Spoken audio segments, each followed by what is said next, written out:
తాకట్టులో ఉన్న బంగారాన్ని విడిపించి ఆ రోజున్న మార్కెట్ ధర కట్టి మిగిలిన డబ్బును మీకు అందిస్తుంది కొమ్మూరి గోల్డ్. నమస్తే, నేను ముఖేష్. ఈరోజు మనతో పాటు ఉన్నారు సీతమ్మ కొడుకు నారసింహుని బిడ్డ భగవత్ సేవకుడు శ్రీ రాఘవ శర్మ గారు. గురువు గారు నమస్కారం. లక్ష్మీ నారసింహ అనుగ్రహ ప్రాప్తిరస్తు. సార్, మీరు గతంలో చెప్పారు టీడీపీకి మళ్ళా కాపాడేది మళ్ళా తారక రామారావు జూనియర్ ఎన్టీఆర్ అని చెప్పారు. సో 2 రోజులుగా వార్త తెగ వైరల్ అయిపోతుంది అసలు. సో గతంలో విజయ్ కూడా ఇలానే మారుమూల ప్రాంతం నుంచి ఒక చిన్న సేవా కార్యక్రమాలు మొదలుపెట్టి ఇప్పుడు ఆ సీఎం పీఠాన్ని అధిరోహించారు. సో ఇప్పుడు ఎన్టీఆర్ కూడా అదే ఫాలో అవుతున్నారు అని అంటున్నారు. ఏది ఏమైనప్పటికీ కూడా జూనియర్ ఎన్టీఆర్ భవిష్యత్తు మొత్తం సీఎం అవుతాడని చెప్పేసి మీరు గతంలో కూడా చెప్పున్నారు. ఖచ్చితంగా ఆ వీడియోలు కూడా మనం సామాజిక మాధ్యమాల్లో ఉన్నాయి. ఖచ్చితంగా ఏంటి సార్ దానికి ఇప్పుడే పురుడు పోసుకుంటుందా? ఇంకెన్ని సంవత్సరాల టైం? లేదు ఇది చాప్టర్ 2. దురంధర్లో ఎలా అయితే 6 చాప్టర్స్ ఉంటాయో అలా ఇందులో ఇది చాప్టర్ 2. ఇది ఆరంగేట్రం కాదు. ఓకే, జూనియర్ ఎన్టీఆర్ది ఆరంగేట్రం కాదు. ఆల్రెడీ ఉమ్మడి రాష్ట్రంలో యువ నాయకుడిగా తన విధానాన్ని ఆనాడే ఆరంగేట్రం చెయ్యటం, ఆ మనిషిని ఆ రూపాన్ని చూస్తే తాతకి తగ్గ మనవడు అని అనిపించుకోవటం, ఎక్కడ సభలు ఉన్నా ఎక్కడ ప్రచారాలు ఉన్నా జూనియర్ ఎన్టీఆర్ కావాలి మాకు అని తనని తీసుకెళ్లిన వాళ్ళే ఈ తెలుగుదేశం నాయకులంతా.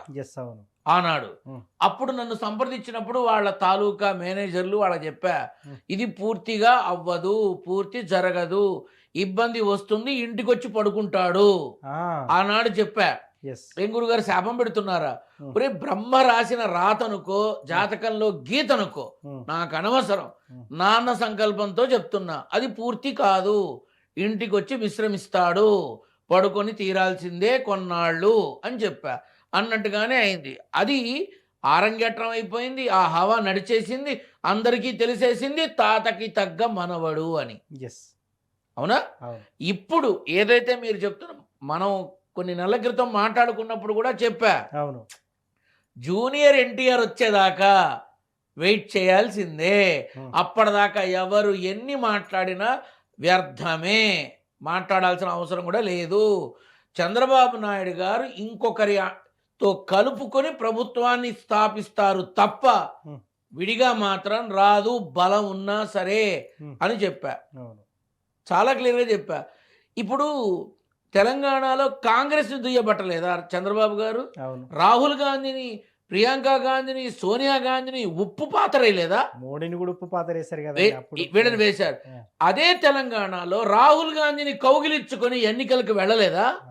ప్రభుత్వ ఏర్పాటు చెయ్యాలి, పదవిని పొందాలి అనే ఆలోచన ఉన్న వాళ్ళు శత్రువుని కూడా కౌగిలించుకుంటారు రాజకీయంలో. దానికి ప్రత్యక్ష నిదర్శనం నువ్వు అన్నవన చంద్రబాబు నాయుడు గారు. ఎందుకని? గతంలో నరేంద్ర మోడీని దుయ్యబట్టి వదిలిపెట్టారు. నల్ల బ్యాడ్జీలు పెట్టుకొని మున్సిపల్ స్టేడియం ఆఫ్ విజయవాడ నడి బొడ్డున నిలబడి దుయ్యబట్టి వదిలిపెట్టారు. జంతర్ మంతర్లో కూడా ప్రతి చోట. ఇప్పుడు జంతర్ మంతర్ ఢిల్లీ మనకొద్దు, మన తెలుగు రాష్ట్రం గురించి మాట్లాడుతున్నాం. చివరికి తిరుపతిలో అమిత్ షాకి నల్ల బ్యాడ్జీలు. తిరుపతి కాదు నాన్న, విజయవాడ ఆంధ్రాకి నడిబొడ్డున నిలబడి నరేంద్ర మోడీని దుయ్యబట్టిన వాళ్ళు వీళ్ళంతా. తెలుగుదేశం నాయకులంతా నల్ల బ్యాడ్జీలు పెట్టుకొని బందర్ రోడ్డు మొత్తం వాళ్లే మార్చికొట్టారు. అవునా? నేను ఆనాడు చెప్పా, ఇవాళ తిడుతున్న నోళ్ళు రేపు పొగడమే కాదు పల్లకి మోస్తాయి అని చెప్పా. అదే జరుగుతోంది.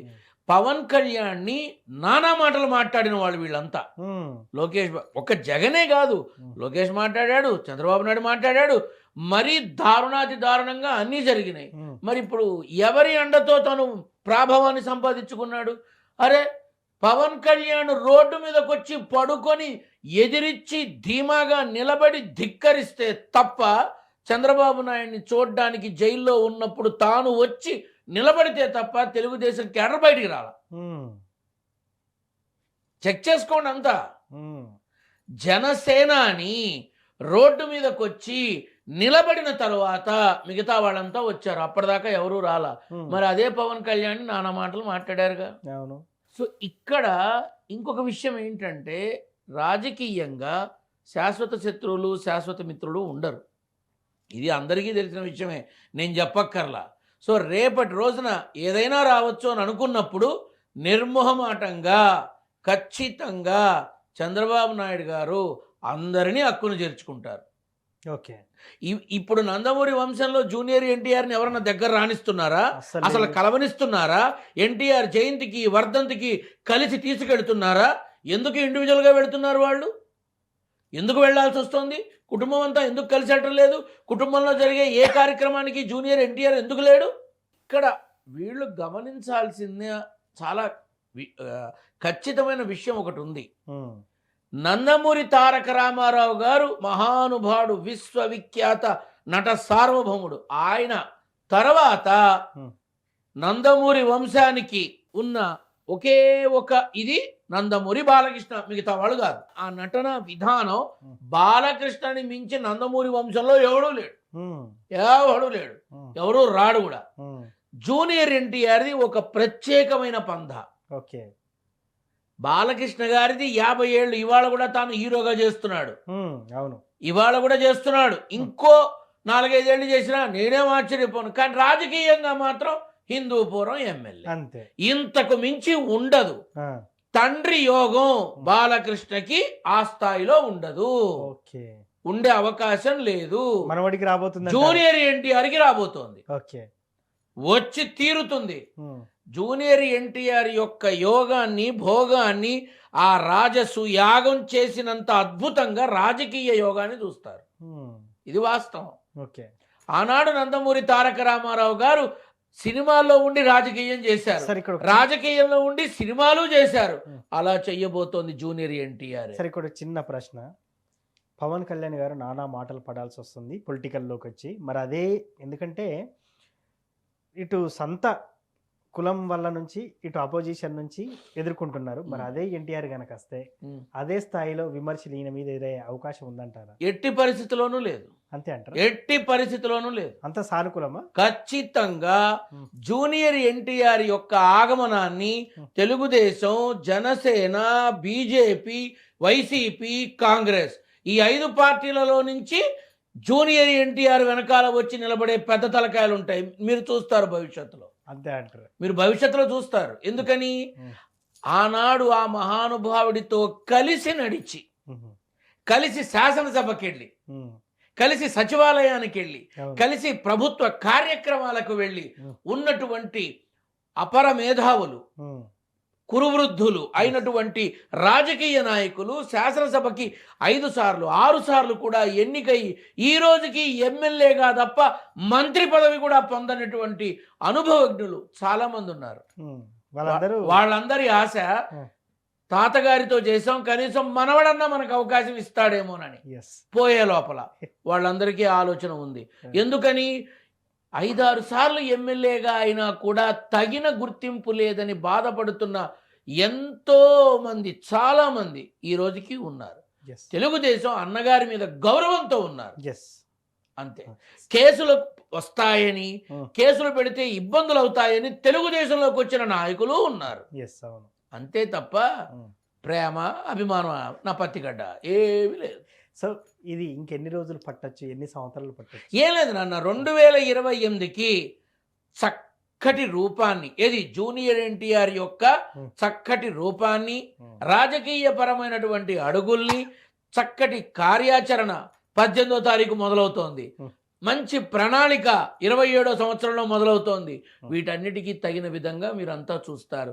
ఆనాడు 2 రూపాయల కిలో బియ్యంతో ఎలా అట్టడుగున ఉన్న గ్రామీణ ప్రజల దగ్గర నుంచి సీనియర్ ఎన్టీఆర్ ఏ రకంగా అయితే వెళ్ళి అందరిలో మమేకమై అందరిలో చైతన్యాన్ని తీసుకొచ్చి అందరినీ ముందుకు తీసుకొచ్చి ప్రభుత్వ పాలనలో ఒక కొత్త విధానాన్ని మొదలుపెట్టారో, అలా ఇప్పుడు ఆధునిక సాంకేతిక పరిజ్ఞానాన్ని అండగా పెట్టుకొని జూనియర్ ఎన్టీఆర్ మళ్ళీ తాతలాగా అదే గ్రామీణ ప్రజల దగ్గరకు వెళ్ళి అక్కడి నుంచే తన ప్రభావాన్ని మొదలు పెట్టబోతున్నాడు వచ్చే సంవత్సరం.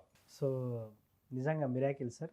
దీని తర్వాత ఇంకోటి అడుగుతాం మిమ్మల్ని, తప్పకుండా. మళ్ళీ జగన్ గారు కూడా పుంజుకునే అవకాశం ఉంది కదా, నవంబర్ 9. అదే మీరు చెప్పారు, అందుకే 2026 ఈ సంవత్సరం నవంబర్ 9 తర్వాత అది ఇంకో ఎపిసోడ్ చేద్దాం మనం. సో ఎనీవే, జూనియర్ ఎన్టీఆర్ కు ముందస్తుగా శుభాకాంక్షలు చెప్పండి మరి మీరు. ఒకవేళ అంటే నేను ఆల్రెడీ నా చాలా మంది జూనియర్ ఎన్టీఆర్ సీఎం అవుతాడని చెప్పిన ఒకే ఒక పిచ్చోళ్ళు మీరు అన్నారు. వాడు సీఎం అవడం ఏంటండి, చంద్రబాబు నాయుడు గారు, తర్వాత లోకేష్, తర్వాత బాలకృష్ణ, ఈయన ఎప్పుడు అవుతాడు అని అన్నారు. అవునా, ఒక్కసారి ఏప్రిల్ 4వ తారీఖు తర్వాత నేను ఇచ్చిన ఇంటర్వ్యూలని చూసుకోపో అన్నా. ఏది తమిళనాడు రాష్ట్రం, మిగతా మొన్న జరిగిన 5 రాష్ట్రాలు ఏదన్నా తప్పు జరిగిందా, ఏదైనా కాకుండా ఉందా? గడిచిన 5 టర్మ్స్గా ఎవరు వస్తారు ఏమిటి అని చెప్పిన మనిషిని నేను. ఏ పబ్లిసిటీ పిచ్చి లేకుండా చెప్పిన వాడిని నేను. జరగకుండా ఉందా?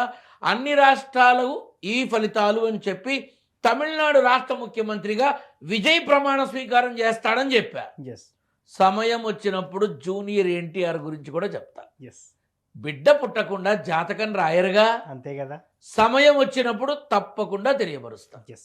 థ్యాంక్ యూ గురువు గారు. శుభం భూయాత్.